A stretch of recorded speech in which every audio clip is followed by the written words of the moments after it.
Լույս արևելքում միսիոներական միությունը ներկայացնում է Չարլզ Սպերջեն։ Նա, որ սուրբ է ձեռքով և անարատ սրտով, որ իր անձն ունայնության չի տալիս և երդում չի անում նենգությունով։ Սաղմոս 24:4։ Արտաքին գործնական սրբությունը շնորհքի թանկարժեք նշան է։ Դժբախտաբար պետք է նկատենք, որ շատերը խեղաթյուրել են հավատքով արդարանալու մասին ուսմունքը և հեգնանքով ու արհամարհանքով են վերաբերվում բարի գործերին։ Վերջին մեծ օրը նրանք հավիտենական արհամարհանքի էլ կարժանանան։ Ինչ վերաբերում է մեզ, եթե մեր ձեռքերը մաքուր չեն, եկեք լվանանք դրանք Հիսուսի թանկ արյամբ և սուրբ ձեռքեր բարձրացնենք առ Աստված։ Սակայն սուրբ ձեռքերը բավարար չեն լինի, քանի դեռ կապված չեն անարատ սրտի հետ։ Ճշմարիտ կրոնը սրտից է բխում։ Մենք կարող ենք մաքրել բաժակի և ամանի դուրսը, որքան կամենանք, բայց եթե մեր ներսը կեղտոտ է,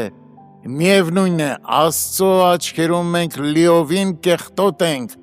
քանի որ մեր սրտերն ավելի ճիշտ և ուղիղ են խոսում մեր մասին, քան մեր ձեռքերը։ Մեր էության կյանքն ընկած է հենց մեր ներքին բնության մեջ, դրա համար էլ ներսի մաքրությունը անհրաժեշտություն է։ Միայն սրտով մաքուրներն են տեսնելու Աստծուն, մնացածը ոչ այլ ինչ են, քան կույր չղջիկներ։ Նա, ով երկնքի համար է ծնվել, իր անձն ունայնության չի տալիս։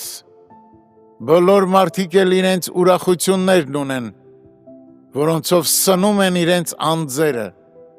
Աշխարհիկ մարդն օրինակ իր անձը սնում է մարմնավոր վայելքներով, որոնք ընդամենը դատարկ ունայնություններ են, սակայն սրբերին դուր են գալիս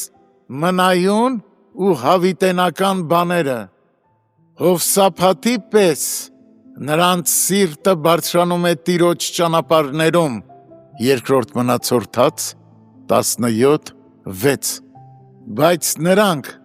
ովքեր կեղևներով են բավարարվում,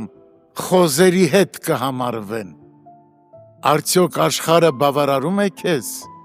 Եթե այո, ուրեմն քո վարձն ու բաժինն այս աշխարհում է։ Կշտացիր դրանից, որովհետև ուրիշ ուրախություն դու չես ունենա։ Երդում չի անում նենգությունով։ Սրբերն ազնիվ մարդիկ են։ Քրիստոնյայի խոսքն իր միակ երդումն է, բայց այն ավելի արժանահավատ է, քան 20 այլ մարդկանց երդումները։